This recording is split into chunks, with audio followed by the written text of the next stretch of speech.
Welcome to this weekend's edition of Mocs News. I'm Jenison Owens. And I'm Andi Clifton.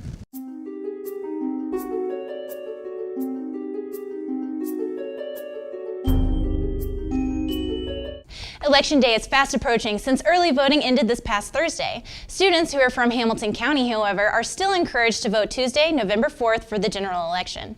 This election will decide many important decisions, including the senator and governor races, but also will conclude discussions about the 4 proposed amendments. These amendments will decide factors including how the state will handle abortion laws, a potential state tax, whether Supreme Court justices are elected or appointed, and a potential veteran lottery.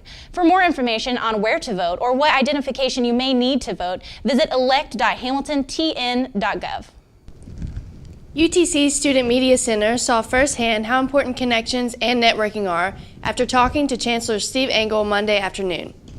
Angle talked to The Perch, Mocs News, and The Echo about how he acquired the chancellor position and about what he does for UTC. It's all about empowering people.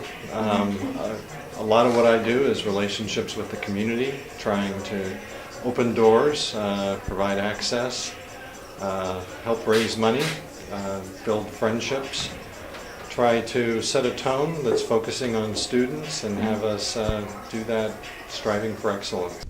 Angle was formerly a provost at Wright State University and acquired the job as chancellor by having connections with the former provost here at UTC.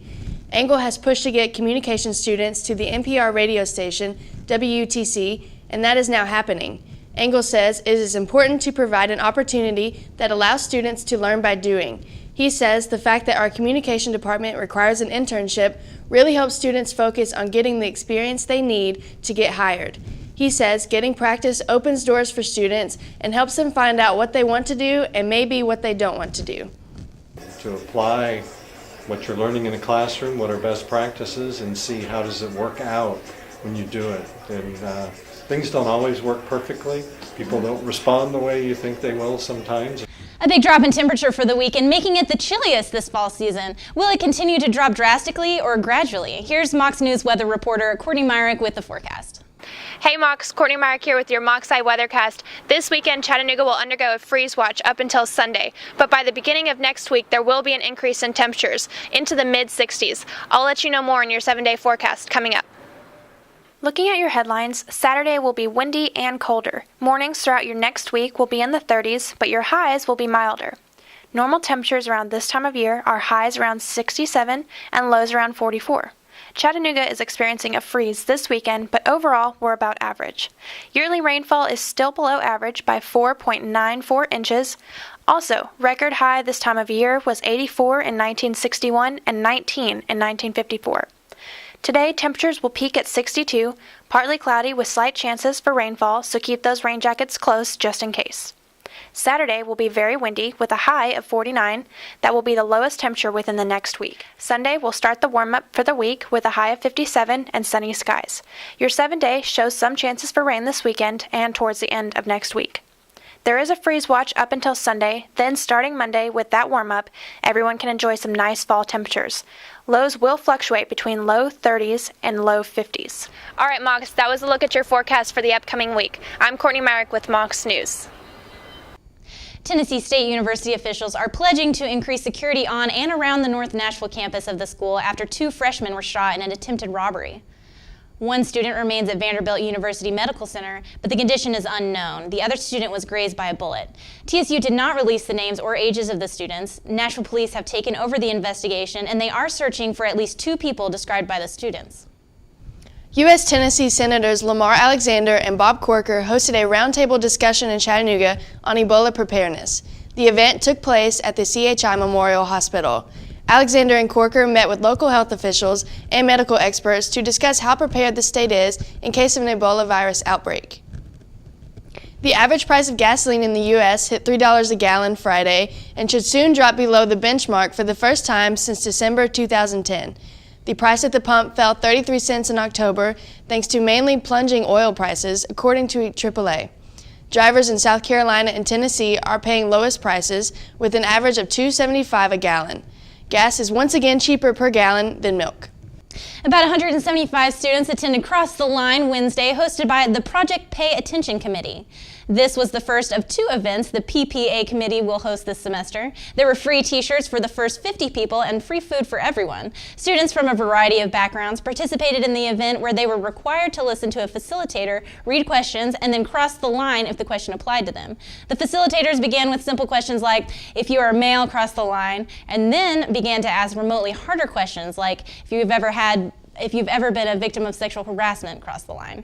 The goal of Cross the Line was to show students that despite racial and cultural backgrounds, there's more to each individual than the physicality of their appearance. Stay tuned for the next Project Pay Attention event later in this semester. UTC student Chris Shaw, known as Chris Flash, is a dancer who's up and coming with videos uploaded to YouTube. He's found an outlet in teaching dance classes with an intention on getting other people in the groove. Mocs News reporter Sarah Cadona has more. If you are wanting to learn some new moves, our very own UTC student Chris Flash will be offering hip-hop dance classes. I'm Sarah Cardona with Mocs News. The classes will be held at the Glass House located on 2523 Glass Street every Thursday from 6 p.m. to 7:15 p.m. The classes are only $5 a week. The main reason is, look at dance is art, and it's a way of expression. So the main thing I wanted to do was just give people in Chattanooga a different way to express it, because not everybody is into the more theatrical type of dancing. So I wanted to give more of a bigger type of choreography class, such as the ones you will catch in Atlanta, Chicago, LA, just to name a few. Flash is a highly experienced dancer and plans to make a career out of it. He's competed in dance shows all over the country. Flash has danced for 18 years and has taught for the past 4 years. You decided to come, be prepared to have fun, pay attention, and let go of the idea of I've never danced before and I'm afraid because I've never done what you've done before. It's a class. We're all there to learn. We're all there to have fun, just express the art. Flash encourages people of all ages to come try out his classes. He's been marketing his classes by setting up flyers around different parts of Chattanooga and posting on social media sites. He's had a great turnout so far, averaging 6 to 8 students a class. The steam engine is an icon of Chattanooga, yet hasn't been an active force for many years. We're closing this newscast with another amazing video from UTC alumni, Tyler Pugh. This profile of David Pugh, a worker at the Tennessee Valley Railroad Museum, shows that this icon is here to stay.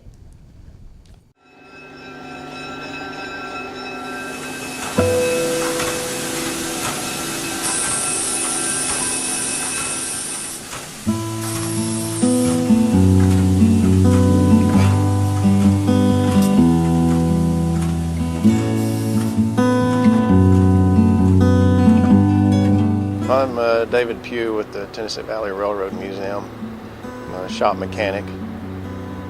Help them maintain the steam locomotives and diesel engines, and some work on some of the coaches.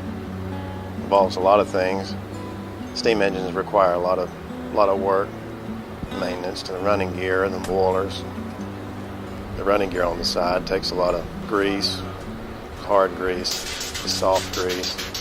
Several systems on the engine that we use, compressed air for the brakes and some of the other accessories. Going to the auto parts store to find parts for the 1904 steam engine is just about impossible. We've got machines in the back of the shop, lathes and mills for making different brasses. They're just really a maintenance nightmare. There's that damn bell again.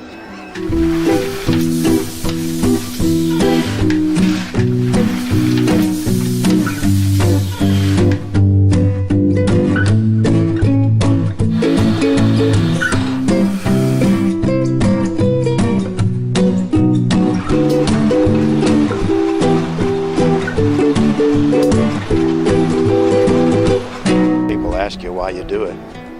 You come out here and if it's 90 degrees outside, it's 130 degrees up the cab. You obviously have to like it to put up with that. I don't think I'd like having a job where I dreaded going in every day. Sometimes it can be work, and if your hobby is your job and you get tired of your job, well, you're tired of your hobby too.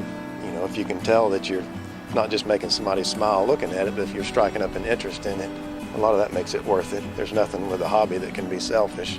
You have to want to share it. And something this big and loud, it's hard to keep it to yourself. They're a lot of fun.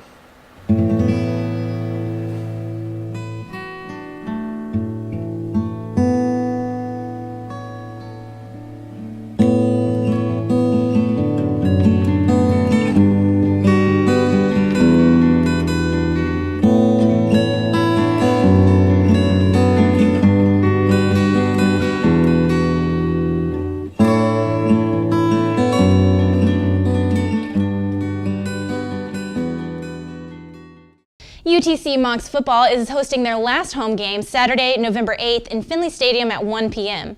SGA Bonfire 2014 is being held on November 5th and will include the UTC band, cheerleaders, Sugar Mocs, athletes, and coaches. The event will rally the end of fall sports, but also the beginning of winter sports as the volleyball and basketball teams play the following Friday, November 14th. The event will include a pep rally, free t-shirts, food, and more. Leave you with the Halloween celebration at the Disability Resource Center. That does it for this edition of Mocs News. Thank you for joining us. Check out our videos uploaded throughout the week to YouTube. We also air on the UTC channel 2.1, so tune in. And also a brief reminder, make sure you make an appointment with your advisor for the spring 2015 semester as early registration starts Monday, November 3rd. Until then, have a safe, ninja-free weekend from all of us here at Mocs News.